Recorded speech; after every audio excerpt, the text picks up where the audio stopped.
Sabe o que é melhor do que ter um demônio como guarda-costas? É só ter um demônio como marido. O Guon chegou à conclusão que o seu coração não é feito de pedra, tá mais por um sorvete de 200 anos derretido. E a melhor forma de lidar com isso é bater os sinos do casamento por contrato. Esse casal vai nos mostrar como é maravilhoso ver um demônio atingindo níveis exorbitantes de sentimentalismo e uma herdeira fria ficar igualmente apaixonada. Esse drama é perigoso para os solteiros, então cuidado, porque você vai ver muita química impecável no vídeo de hoje, abreviando meu demônio favorito. Sabe o que acontece depois que um demônio e uma humana dançam tango no meio da rua? Arrependimento. Perceber que pode ter sentimentos pela Doi é o fim do mundo pro Guon. E sem saber lidar com o coração acelerado, ele ativa o modo apenas não reaja e fuja. Mas sabemos que já era pra ele quando a Doi ocupa os seus pensamentos durante o banho. E ela não tá diferente. O seu momento de paz cuidando da pele vira pura agonia. Ela não entende por que o Guon agiu todo esquisitão, sendo que rolou uma faísca lá durante a dança. A melhor maneira de descobrir é ir ao trabalho dele. Ela só não esperava ser recebida com uma espada na garganta. Cortesia da dançarina que só sabe ser dramaticamente ciumenta. A Doi dá o seu melhor para sair da situação, mas quando chega na sala do demônio, as coisas não mudam. Tudo bem que é muito melhor ser recebida por um tanquinho trincado, mas as palavras dele são tão afiadas quanto uma espada. O seu ego é grande demais para admitir que tá gostando de uma humana. Então, ele se comporta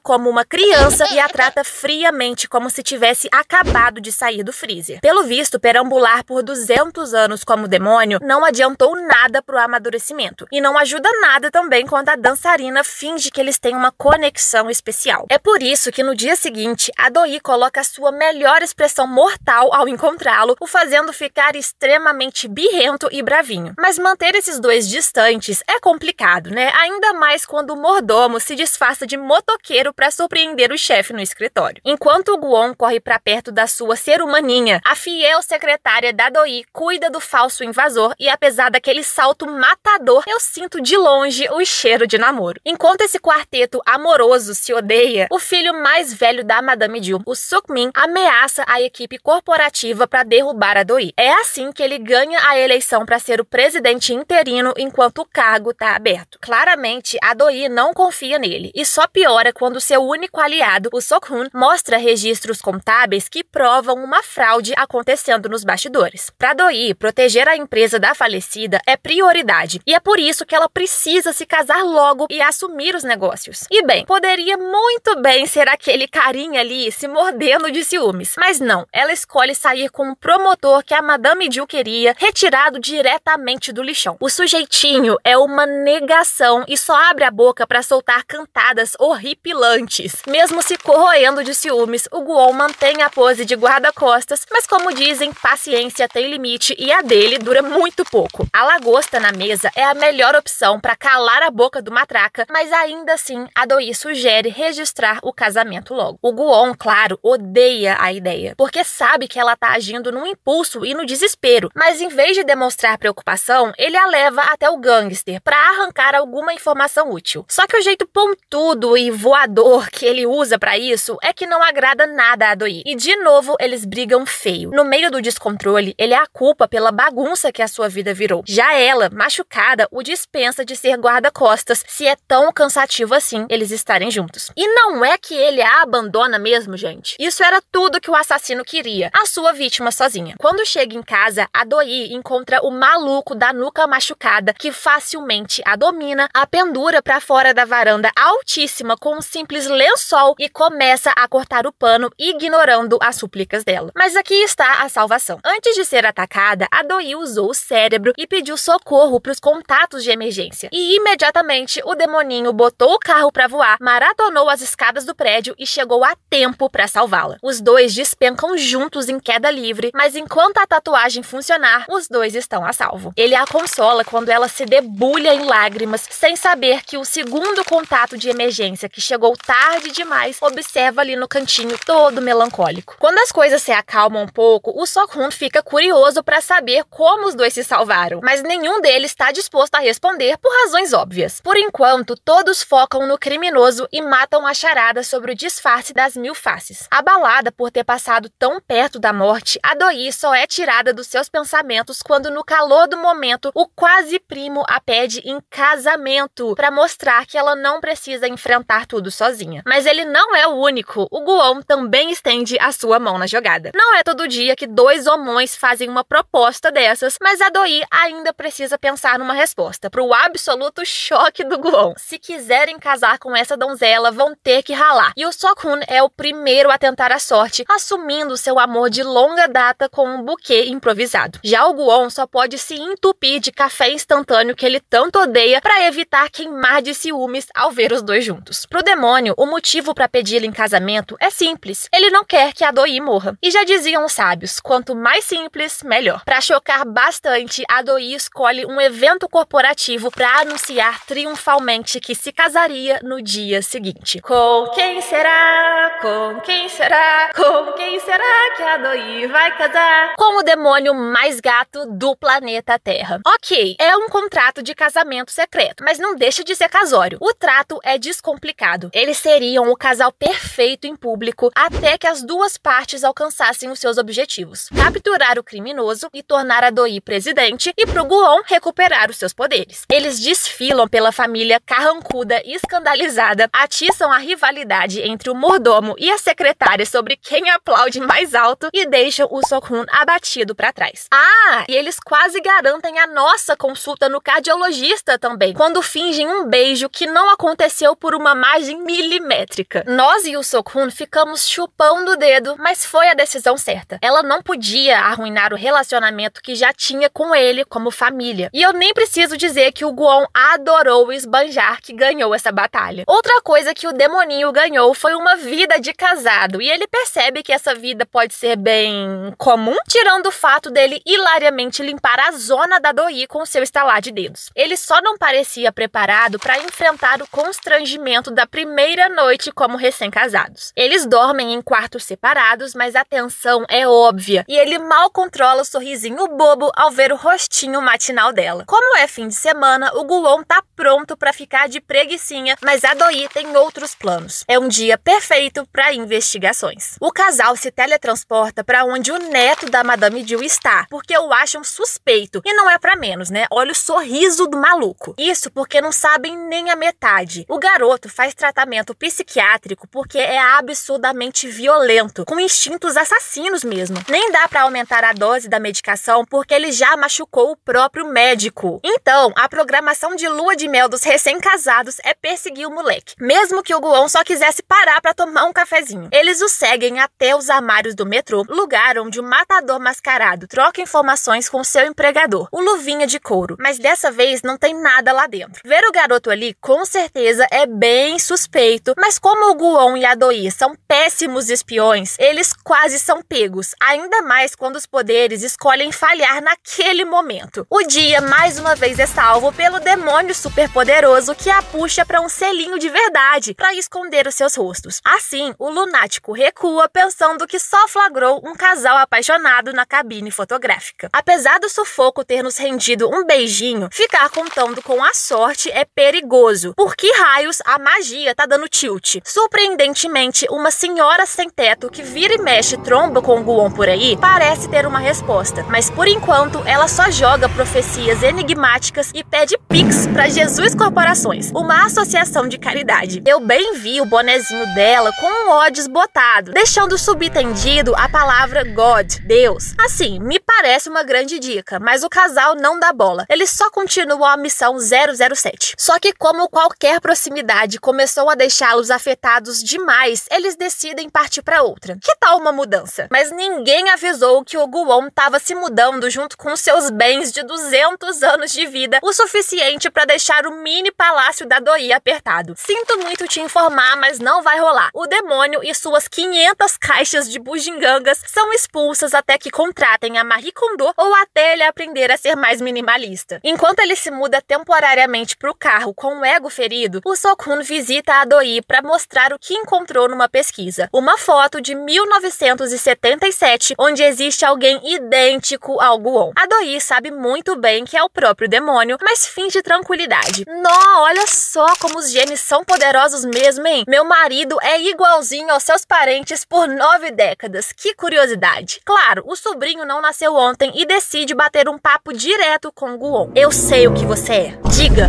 um vampiro. O quê? Que calúnia! Como você ousa me comparar com um mosquito sugador de sangue? De novo, o Sok-hun só pode observar enquanto o Guon vai embora sem dar as explicações que deseja. Ele não é o único descontente com o casamento. A dançarina com níveis gigantescos de ciúmes também anda bem ressentida. Só então entendemos que o apego dela pelo demônio vem da infância, quando ele indiretamente a salvou do pai abusivo ao recolher a alma do homem. A garotinha levou anos para encontrar o Guon e quando achou, não desgrudou. A sua paixão é ainda mais alimentada quando o demônio salvador aparece para livrar a sua barra de uns tarados na rua. E por enquanto, ela se contenta em ouvi-lo dizer que o casamento é falso. Mas assim, falso ou não, ele ainda precisa de um lugar para ficar. E como não dá para morar no carro para sempre, ele volta com o rabinho entre as pernas, quase tendo um piripaque ao ver a sua esposinha o esperando na sala. Mas tão rápido quanto aconteceu a primeira briga conjugal, rapidinho eles fazem as pazes. E na cama ainda por cima, porque o Guon precisa recarregar os poderes. Eles pegam no sono confortavelmente, como se tivessem nascido para isso, para se derreterem pela manhã e para ficarem de mãos dadas o tempo todo. Mas justamente quando eles pareciam estar percebendo que os sentimentos não são uma aberração temporária, adivinha, surgem dois grandes problemas. Amando do Luvinhas de Couro, o perseguidor mascarado invadiu o escritório do Guon, roubou o manual do demônio e grampeou a sala, conseguindo ouvir e descobrir a real identidade e habilidades do demônio. Por outro lado, um vídeo na internet acusa a Doi de planejar a morte da Madame Ju para herdar a empresa. Obviamente, tudo é uma manobra canalha do Sukmin para manchar a sua reputação. Mesmo que o casal esteja vestido para vencer a guerra e que algumas ameaças demoníacas convençam o fofoqueiro a desmentir a conspiração falsa, ainda não é o suficiente. A Doi acaba presa sem evidência nenhuma. E o Guon imediatamente tenta encontrá-la, mas é impedido pelo assassino misterioso que crava uma faca no seu peito. Pela primeira vez em séculos, ele experimenta a dor e é visceral, mas sem a Doi por perto para ajudá-lo com magia, ele tá completamente impotente. Felizmente, o mordomo mais corajoso do mundo entra na briga e empurra o criminoso com tanta força que a máscara teatral se desfaz pela metade. Finalmente, o Guon vê o rosto do maldito antes de desmaiar e ser levado às pressas direto para a cirurgia. Mas a situação não é nada boa. Ele pode não sobreviver. É um horror para Doi ficar sabendo disso na delegacia, mas por sorte, o detetive camarada que atende o caso a libera para uma visita clandestina no hospital. Sem perder tempo, ela coloca o demônio vulnerável em contato com a tatuagem e apesar de demorar um cadinho, o Guon acorda devagar, já com seu senso de humor irônico ressuscitado e com muita vontade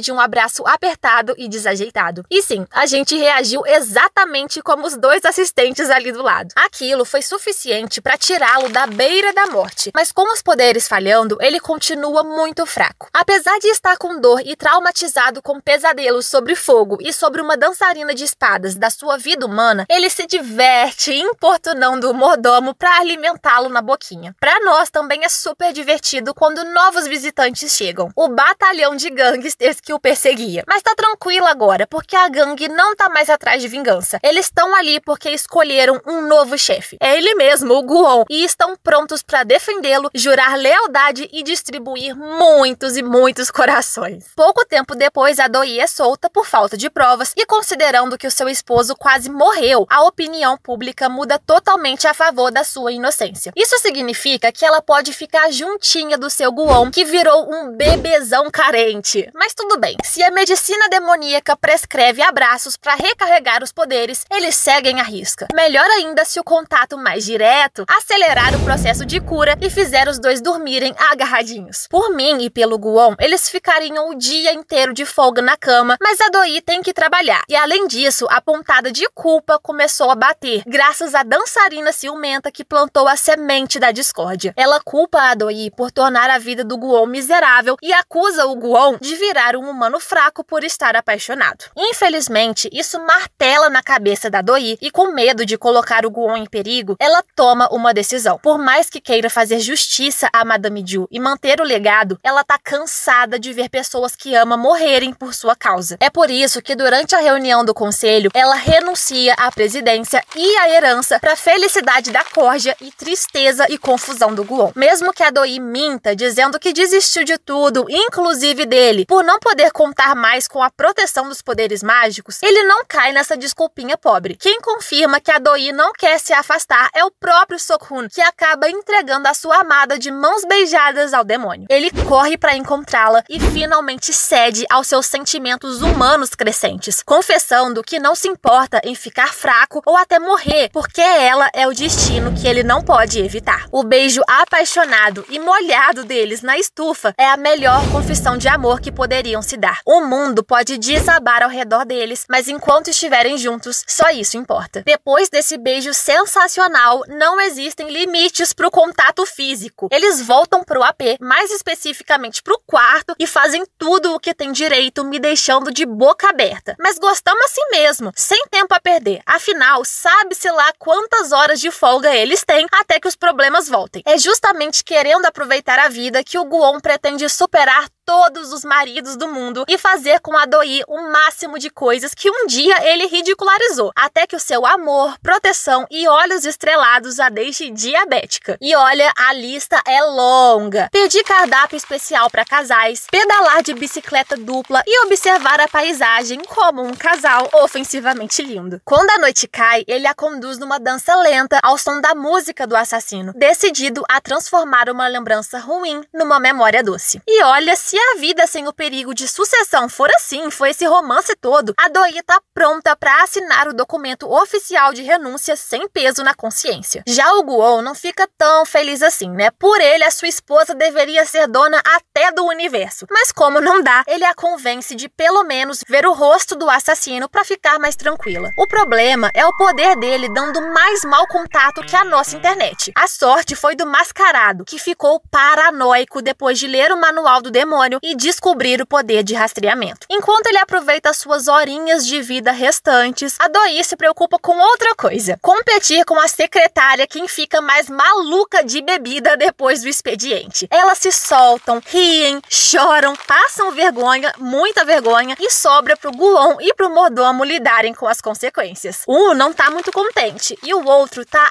adorando ver a sua esposinha agindo toda fofa. Enquanto a Doi recebe uma carona romântica na garupa do Gu-on, o mordomo se esquiva tanto dos flertes involuntários da secretária que, sem querer, não consegue evitar que ela plante o rosto no chão. Antes ela tivesse caído no trabalho do Gu-on, porque lá a faxina tá garantida. Graças a quem? A quem? Aos gangsters. É o jeitinho deles de demonstrarem lealdade ao seu novo líder, que já os redireciona para outra função mais útil: achar o criminoso mascarado. Um retrato falado basta pra gangue do coração fazer o trabalho, mas quando a polícia chega já é tarde demais, porque o real mandante, o Luvinhas de Couro, já foi atrás do seu capacho. Vou te contar, viu? Foi difícil decidir quem tinha mais potencial para ser o criminoso principal, porque todo mundo tinha ar de suspeito. E apesar de nos levarem a acreditar que era o neto violento, por ele ter visto mensagens do mascarado, no fim ele só tinha clonado o celular do real culpado, o seu pai, o Suk-min. É ele quem tem um sorriso assustador, digno de pesadelos, e que encurrala o capacho para incendiar o camarim abandonado. Tudo o que resta é um cadáver carbonizado e uma adaga no coração, a mesma que acertou o Gu-on, ou seja, um aviso claríssimo pro nosso casal. Depois de achar a escuta no escritório, o demoninho entende que o mascarado morreu porque teve o rosto descoberto e que tem outra pessoa por trás de tudo. Para piorar, todos os relógios da sua coleção param e os contratos são desfeitos automaticamente sem que ele saiba o que fazer. Ele procura a única que parece ter respostas, a senhora sem teto, e fica chocado ao ser levado a uma casa de jogos onde ela é tratada e vista como realeza. E é simples, ela pode se transformar no que quiser e transportá-los para onde desejar, porque ela é Deus, ela é o tempo, ela é o universo, né? Chame como quiser. O fato é que foi ela quem deu os poderes ao Gu-on, mas ao contrário do que achamos, não foi ela quem os retirou. Os poderes sumiram completamente simplesmente porque estão no corpo errado. Então, agora tudo é questão de escolha. Se ele quiser recuperar a tatuagem, a atual dona deveria morrer. Caso contrário, é ele quem vai queimar e desaparecer para sempre em pouco tempo. Ou seja, é ele ou ela. Como esperado de um demônio, o Guon é desafiador. Ele não aceita perder a Doi sem fazer nada. Essa encruzilhada é tão desesperadora que ele nem se importa de ganhar o pior bolo do mundo como presente. Se foi a sua Doi quem preparou com carinho, ele vai comer feliz, mesmo que tenha uma tonelada de sal no lugar de açúcar. Eles passam o restante do dia de dengo, fazendo as coisas mais domésticas e amorosas possíveis, como se fosse o último dia juntos. Só não estava nos planos a dançarina ciumenta descobrir que o Guon se sacrificaria caso desse tudo errado. Eu até entendo o passado triste dela, mas me dá nos nervos que o único traço de personalidade dessa mulher é ser obcecada pelo Guon, gente. Calma, minha filha. Ela mete o bedelho onde não foi chamada e vai até a Doi para entregar pílulas envenenadas, tentando convencê-la a morrer pelo demônio. E para garantir ainda por cima, ela aposta outra carta no Sok-hun, contando a real identidade do Guon e o pintando como um manipulador malvado. Com os miolos já fritos, o Sok-hun acredita na explicação sobrenatural e se junta à dançarina. Claro que é um baque para Doi saber do nó que ela e o Guon estão entrelaçados, mas ela prova que são um casal perfeito porque também não aceita que qualquer um dos dois morra, e ela decide seguir o plano do Guon. No próximo dia, que seria lua cheia, eles tentariam destrocar a tatuagem com o mesmo mergulho no mar, nem que precisassem repetir isso 1000 vezes. Mas infelizmente, existem fatores que fogem do controle, né? Como, por exemplo, o grande vilão. Enquanto os fofinhos se aconchegam na praia, o Sukmin, com seu sorriso monstruoso, é eleito presidente do conglomerado, mas o seu filho não aparece no evento, supostamente por causa de uma doença. Tudo mentira. Desde cedo parecia existir uma batalha de ego esquisita entre filho e pai, mas na real era uma batalha de pavor mesmo, porque o Sukmin é mais maluco do que imaginamos. Ele é o mal em pessoa, o verdadeiro diabo. Depois de ver o filho espionando as suas coisas, o cara o puniu impiedosamente com um ferro quente. Sem poder contar com a própria mãe e com medo, o garoto tenta provar o seu valor ao pai. E sabe como? Indo terminar as coisas com a Doi. Ele tá tão transtornado que ao vê-la sozinha na loja do posto de gasolina, enquanto o Guon abastece, ele acelera loucamente e bate na vitrine para matá-la. O local imediatamente pega fogo e apesar do medo que o Guon tem das chamas explosivas, ele corre para salvar a esposa, mesmo que a dançarina tente impedir, porque se a Doi morresse, o Guon estaria salvo, né? Lá dentro, a Doi tá desmaiada no meio dos destroços, fumaça e calor, e o Guon tá quase no mesmo estado. Arrastando lentamente, ele consegue encostar no pulso dela e acontece o que eu imaginei. Talvez a troca da tatuagem só aconteceria em situações de vida ou morte. A Doi salvou o Guon de se afogar e agora, invertendo os papéis e salvando a vida da Doi, milagrosamente a Cruz Poderosa volta ao dono original e os dois podem sair das ruínas que nem heróis de um filme de ação. Pra surpresa dos marmotas lá fora, que dizem amar tanto ali os dois, mas não se arriscaram a entrar no meio daquele fogo todo. Nem a Doi, nem o Guon tem um arranhãozinho sequer, e quando ela desperta, o demoninho comprova que tudo aconteceu exatamente como tinha que acontecer, e eles cumpriram o que prometeram, não viver um sem o outro. E é assim que se escreve uma história de amor. Sinceramente, eu poderia assistir esses dois idiotas incrivelmente lindos, brigando, se casando e desejando ficarem juntos pelo infinito e além. Por sorte, a gente ainda tem mais alguns episódios para aproveitarmos a naturalidade que eles emanam como casal, descobrirmos sobre a vida passada que parece sofrida e saber como eles vão superar o próximo obstáculo que vai atrapalhar a felicidade deles e a nossa também. Até o próximo vídeo e tchau!